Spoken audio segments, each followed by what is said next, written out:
जी अस्सलाम वालेकुम।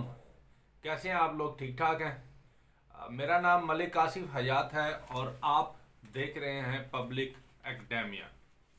हमने एक सीरीज शुरू की हुई है, discovery and invention of the scientist. उसके हवाले से हमारा आज थर्ड लेक्चर है। 20 क्वेश्चन जो हैं वो हम लोग डिस्कस कर चुके हैं प्रीवियस 2 लेक्चर्स के अंदर, और उन प्रीवियस 2 लेक्चर्स का लिंक जो है वो डिस्क्रिप्शन के अंदर आपको मिल जाएगा। शुरू करते हैं आज के अपने लेक्चर को। तो हमारा आज का फर्स्ट क्वेश्चन और ओवरऑल 21st क्वेश्चन जो है वो है जी, William Johnson coining the term gene. Gene जो टर्म है एक, उसको पहली दफ़ा सबसे पहले जो इस्तेमाल किया वो था विलियम जॉनसन। और विलियम जॉनसन की पिक्चर आपके सामने जो है वो आ रही है। मैं बार बार रिपीट कर रहा हूँ इस बात को कि आपकी विजुअल मेमोरी के अंदर कुछ चीज़ें जो हैं वो इंस्टॉल होना बहुत ज़रूरी है। उनमें से एक ये है कि आप जिस चीज़ को भी पढ़ रहे हैं, लेट्स सपोज अगर आप हिस्ट्री के इवेंट्स पढ़ रहे हैं, तो अगर आप मैप्स के थ्रू पढ़ेंगे तो हिस्ट्री के इवेंट्स जो हैं वो आपको क्रैम करने की ज़रूरत नहीं पड़ेगी। आप उनको विजुअल मेमोरी के अंदर इंस्टॉल कर सकते हैं। तो ये आपके सामने जो है वो विलियम जॉनसन आ रहे हैं। आप देखते हैं इनके बारे में इंफॉर्मेशन को। उसके अंदर हमारे पास आता है कि ये 1857 के अंदर जो है वो इनकी बर्थ प्लेस है, और ये एक डेनिश मतलब के डेनमार्क में इनकी डेट ऑफ बर्थ है। इनकी बर्थ प्लेस जो है वो डेनमार्क के अंदर है। फार्मासिस्ट थे, बोटनिस्ट थे, प्लांट फिजियोलॉजिस्ट थे और जेनेटिक्स थे। He is best known for coining the term gene. Gene की जो टर्म है वो सबसे पहले इन्होंने डिस्कवर की, और इसको डिस्कवरी जो है वो 1903 के अंदर इन्होंने जो है वो कुछ एक्सपेरिमेंट्स किए जेनेटिक्स के, और उन एक्सपेरिमेंट्स के अंदर जो है वो इन्होंने इस चीज़ को डिस्कवर किया। ठीक है जी, देखते हैं जी सेकंड क्वेश्चन हमारे पास कौन सा है। तो chromosomes discovered by Walther Flemming है। ये वेल्टर फ्लेमिंग की जो है वो आपके पास पिक्चर आ रही है, और इसके बाद देखते हैं कि वेल्टर फ्लेमिंग के बारे में हमारे पास क्या इंफॉर्मेशन जो है वो आई है। ठीक है जी, तो 1843 के अंदर जर्मनी के अंदर ये पैदा हुए, और ये फाउंडर थे साइटोजेनेटिक्स के। It's generally recognised that chromosome were first discovered. आमतौर पर यही जो है वो तस्लीम किया जाता है, माना जाता है कि 1882 के अंदर वेल्टर फ्लेमिंग, जो कि एक जर्मन बायोलॉजिस्ट था, उसने सबसे पहले क्रोमोसोम डिस्कवर किया। आपको पता है कि ये दो जोड़े होते हैं, वाई और एक्स, तो इनको जो है वो डिस्कवर किया वेल्टर फ्लेमिंग। नेक्स्ट क्वेश्चन की तरफ आते हैं जी। Electric resistance discovered by George Simon Ohm. Simon Ohm ने सबसे पहले जो है वो इलेक्ट्रिक रेजिस्टेंस को डिस्कवर किया। ये उसकी पिक्चर आ रही है आपके सामने, और ये उसका जो है वो ओम लॉ उसको कहते हैं। I is equal to V divided by R। I current, ampere यानी कि AMPS अम्पेयर का साइन है, V से वोल्टेज और R से रेजिस्टेंस। ये इसने जो है वो लॉ दिया था। अब देखते हैं, बाय बर्थ जो है वो ये एक जर्मन था। Using equipment of his own creation, इसने खुद जो है वो इक्विपमेंट को क्रिएट किया जिनसे इसने जो है वो इलेक्ट्रिक रेजिस्टेंस को मेजर किया। वो सारे इक्विपमेंट्स जो थे वो इसने खुद बनाए थे। Ohm founded that there is a direct proportionality between the potential differences, यानी कि वोल्टेज और applied across a conductor and the resultant electric current. This relationship is known as a Ohm's law. तो ये चीज़ें थी जो जॉर्ज साइमन ओम से related हैं कि इलेक्ट्रिक रेजिस्टेंस की डिस्कवरी इसके साथ जाती है और ये एक जर्मन था। नेक्स्ट है जी हमारे पास electrolysis discovered by Michael Faraday. Michael Faraday जो है वो हमारे पास आ रहा है कि इसने कहा कि इलेक्ट्रिसिटी को फर्दर जो है वो ब्रेक डाउन किस तरह से किया जा सकता है। ये था इलेक्ट्रोलाइसिस जो कि माइकल फ्राडे ने दिया। इसके ऊपर ही जो है वो फिर आगे जाके एक इलेक्ट्रिक मोटर की जो है वो बुनियाद रखी गई। तो यहाँ पे देखते हैं कि माइकल फ्राडे जो है वो 1791 के अंदर इंग्लैंड के अंदर पैदा हुआ। साइंटिस्ट था who contributed to the study of electromagnetism and electrochemistry. His main discoveries including the principle of underlying electromagnetics, induction, diamagnetism and electrolysis। ये सारी चीज़ें माइकल फ्राडे के हिस्से में आती हैं और माइकल फ्राडे के लॉज के ऊपर जो है वो इलेक्ट्रिक मोटर की बुनियाद रखी गई। नेक्स्ट क्वेश्चन देखते हैं हमारे पास जी क्या है। Electron discovered by sir Joseph John Thomson. Atoms के अंदर जो सब पार्टिकल होते हैं उनमें हम लोग पहले भी पढ़ चुके हैं कि इलेक्ट्रॉन्स होते हैं और इलेक्ट्रॉन्स को जो है वो सर जोसेफ जॉन थॉमसन ने डिस्कवर किया था और ये उनकी आपके सामने जो है वो अपने इक्विपमेंट के साथ पिक्चर आ रही है। अब देखते हैं जी बिलोंग्स टू विच कंट्री। अब ब्रिटिश फिजिक्स थे और इनको 1906 के अंदर फिजिक्स का नोबेल प्राइज़ दिया गया। 1906 का जो नोबेल प्राइज़ था वो सर जोसेफ जॉन थॉमसन को दिया गया। He credited with the discovery of the electron, the first sub atomic particle to be discover. और ये पहला पार्टिकल था, सब पार्टिकल था एटम का जो कि उस टाइम पे डिस्कवर हुआ था। 1856 में जो है वो इनकी बर्थ प्लेस है और 1940 के अंदर जो है वो इनकी डेथ है। नेक्स्ट देखते हैं जी हमारे पास क्या है। Proton discovered by Ernest Rutherford. Rutherford ने जो है वो नेक्स्ट जो सब पार्टिकल बनता है एटम का वो उसने डिस्कवर किया। रदरफोर्ड को फादर ऑफ न्यूक्लियर साइंस भी कहा जाता है। 1871 के अंदर जो है वो ये पैदा हुए। न्यूजीलैंड से बिलोंग करते थे, बाय बर्थ न्यूजीलैंड से थे। Who came to be known as the father of nuclear physics. Nuclear physics के फादर जो है वो अर्नेस्ट रदरफोर्ड को कंसीडर किया जाता है। केमिस्ट्री के अंदर इनको जो है वो नोबेल प्राइज मिला 1908 के अंदर।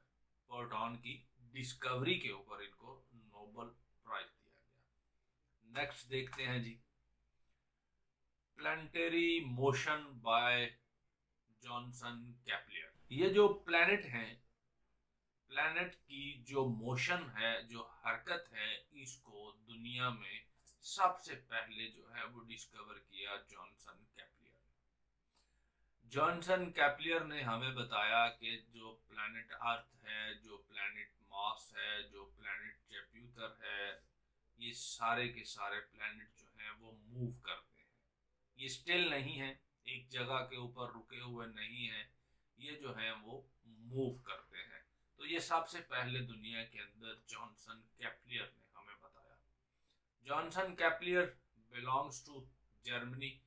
जर्मन के एक एस्ट्रोनॉमर थे और एस्ट्रोलॉजर भी थे।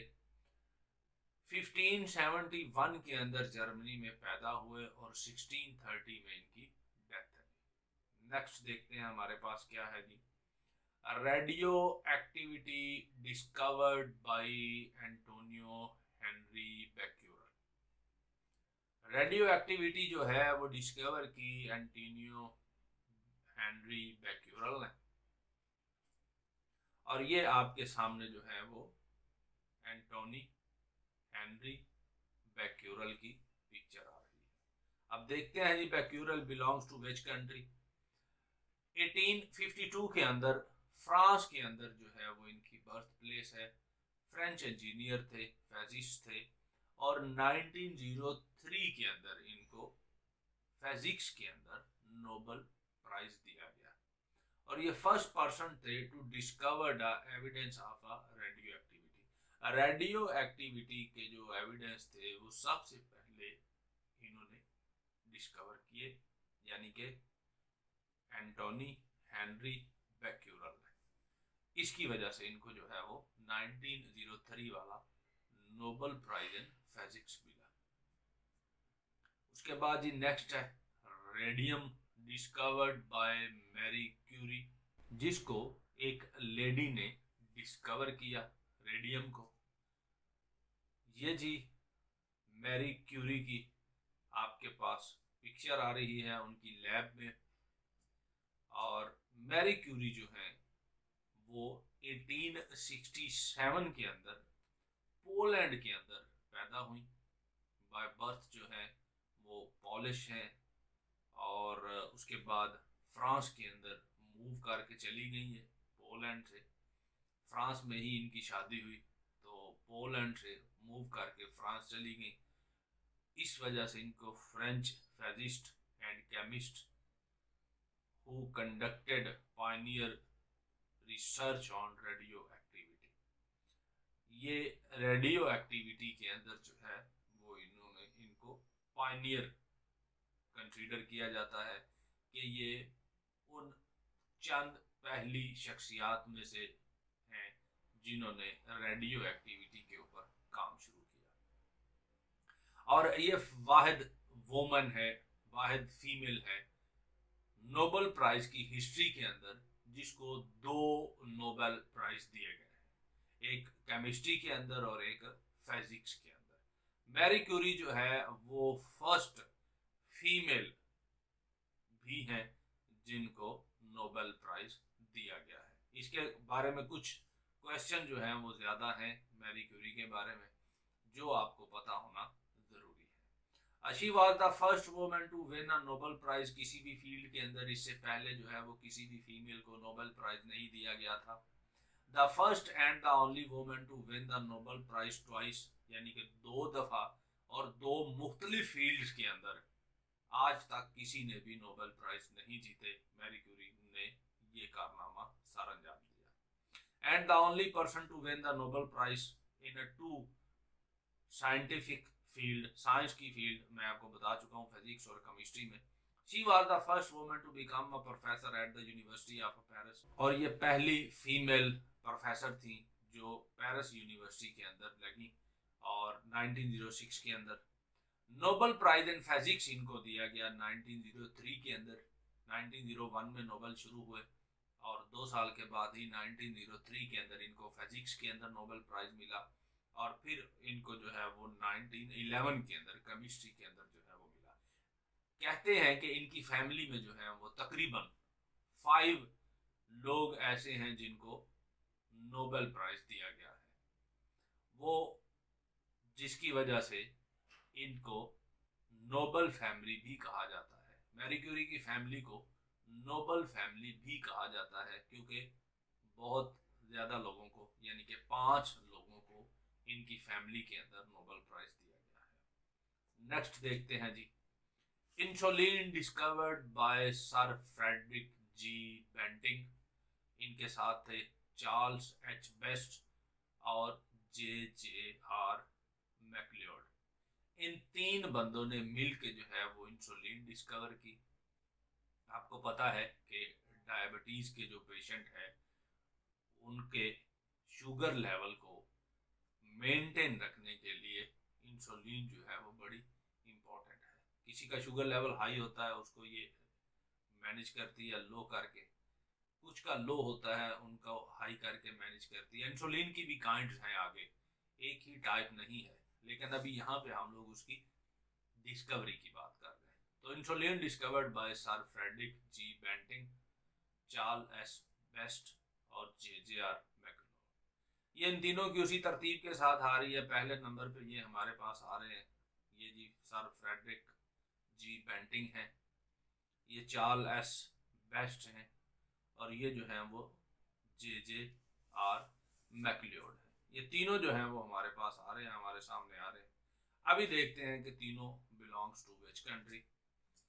तो नवंबर 14 के अंदर 1891 यानी कि 1891 में पैदा हुए sir Frederick G Bentinck, Canada के अंदर कैनेडियन मेडिकल साइंटिस्ट थे, नोबेल प्राइज विन किया हुआ है, ठीक है। उसके बाद 1923 के अंदर जो है 1923 में इन तीनों को जो है वो नोबेल प्राइज दिया गया था, सर फ्रेडरिक जी बेंटिंग को, चार्ल्स एस बेस्ट को और जे आर मैक्लियोड को। इन तीनों को नोबेल प्राइज मिला था 1923 के अंदर। मेडिसिन के अंदर इन तीनों को नोबेल प्राइज दिया गया था। अब देखते हैं जी, Charles Best belongs to which country.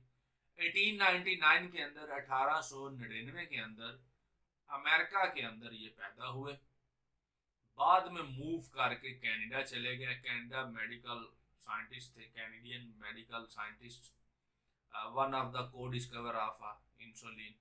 Number 3 के अंदर आता है हमारा John James Richard Macleod, J R Macleod जिनको कहा जाता है। 1876 के अंदर यानी कि 1876 के अंदर ये स्कॉटलैंड के अंदर पैदा हुए, जो कि पार्ट है यूनाइटेड किंगडम का। इसके ऊपर हम लोग इंशाल्लाह एक अलग से वीडियो बनाएंगे। इंग्लैंड क्या है, स्कॉटलैंड क्या है, और वेल्स क्या है, और इसके बाद यूनाइटेड किंगडम क्या है, और बरतानिया क्या है। ये टर्म्स जो हैं इनको हम लोग डिटेल के साथ डिस्कस करेंगे। यहाँ तक हमारे जो हैं वो 30 साइंटिस्ट कंप्लीट हो गए हैं। 31 जो है वो इंशाल्लाह हम लोग नेक्स्ट लेक्चर के अंदर डिस्कस करेंगे।